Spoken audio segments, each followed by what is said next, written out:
किसान रहता था। उसके पास एक बहुत ही सुंदर सफेद घोड़ा था।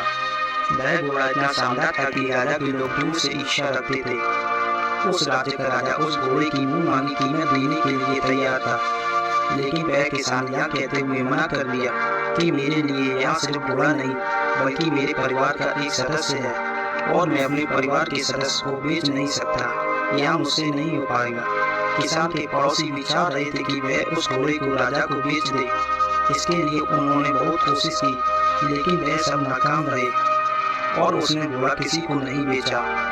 एक सुबह जब किसान अस्तबल में गया तो उसने देखा कि वहाँ पर घोड़ा नहीं है। यह देखकर बहुत परेशान हुआ और वह सोचने लगा कि आखिर उसका घोड़ा कहाँ चला गया। और यह खबर जल्द ही पूरे गांव में फैल गई और पूरे गांव के लोग उसके घर पर जमा हो गए। गांव वालों ने कहा कि तुम कितने मूर्ख हो, उम्र के साथ साथ तुम्हारी बुद्धि खत्म हो गई है। तुम अगर घोड़े को बेच दिए होते तो आज तुम्हारे पास बहुत सारा धन होता। तुम अपनी बची कुची जिंदगी ऐसो आराम से जीते।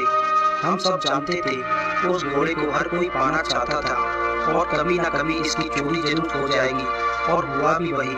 तुम उस घोड़े को अच्छी कीमत पर बेच सकते थे, लेकिन तुमने ऐसा नहीं किया। फिलहाल वह घोड़ा चला गया। यह तुम्हारा दुर्भाग्य है।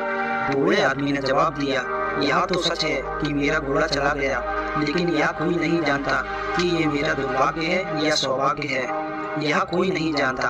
फिलहाल मुझे इस बात का कोई दुख नहीं। जो होना था वह हो गया।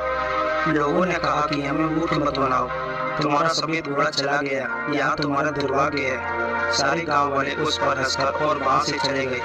उन्होंने कहा कि शायद बुढ़ा पागल हो गया है, उसकी मानसिक स्थिति ठीक नहीं है, इसलिए वह ऐसी वैसी बातें कर रहा है। वह घोड़े को बेच सकता था और गरीबी में जीने की बजाय एक बेहतरीन जिंदगी जी सकता था।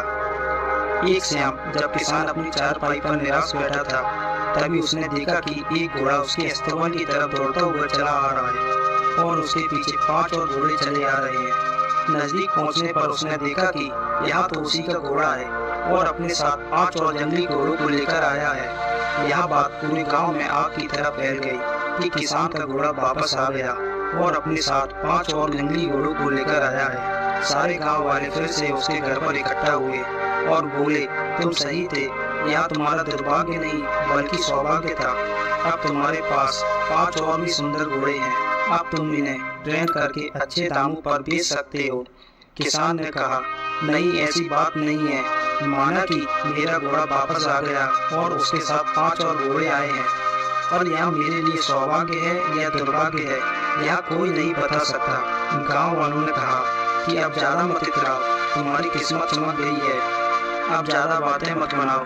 और फिर गांव वाले अपने अपने घर के लिए चले गए। अब किसान के इकलौते बेटे ने जंगली घोड़ों को ट्रेनिंग देना शुरू कर दिया। अब एक दिन की बात है, जंगली घोड़ों को ट्रेनिंग के दौरान किसान का बेटा घोड़े से गिर जाता है और उसका पैर टूट जाता है। इस बात को सुनकर गांव के सभी लोग एक बार फिर से उसके घर पर इकट्ठा होते हैं और बोले, तुम सही कह रहे थे कि जंगली घोड़ों को आना तुम्हारे लिए सौभाग्य नहीं था बल्कि दुर्भाग्य था। उनसे गिरकर तुम्हारे बेटे का पैर टूट गया और तुम्हारा बेटा घायल हो गया। इस बुढ़ापे में अपने अपाहिज बेटे का क्या करोगे? किसान ने कहा, यह बात तो सच है कि मेरे बेटे का पैर टूट गया और वह अपाहिज हो गया, लेकिन यह मेरे लिए सौभाग्य है या दुर्भाग्य है, यह किसी को नहीं मालूम। फिलहाल जो हो गया है देखा जाएगा। सारे गांव वाले फिर अपने अपने घर के लिए चले गए। 1 महीने बाद पड़ोसी राज्य उस राज्य पर आक्रमण करता है। युद्ध के कारण गांव के सभी युवाओं को सेना में भर्ती के लिए मजबूर होना पड़ा। इसलिए युवाओं के माता पिता और गांव के सभी लोग रो रहे थे। गांव के सभी लोग उस किसान के पास आए और कहा, हमारे बेटे हमेशा के लिए चले गए, आपके बेटे को चोट लगना वरदान साबित हुआ, कम से कम जिंदा है और आपके साथ है। किसान ने कहा, यह बात तो सच है कि आज अपाहिज होने के नाते मेरा बेटा मेरे पास है, और मेरे लिए यह सौभाग्य है या दुर्भाग्य है, यह तो सिर्फ वक्त ही बता सकता है और किसी के बस की बात नहीं, क्योंकि भविष्य के गर्भ में क्या छिपा है यह कोई नहीं जानता। फिर भी हमें इतना भरोसा रखना चाहिए कि ईश्वर कभी हमारे खिलाफ नहीं जाता। वह जो भी करता है हमारे हित में होता है, भले ही ये चीज तुरंत समझ में ना आए।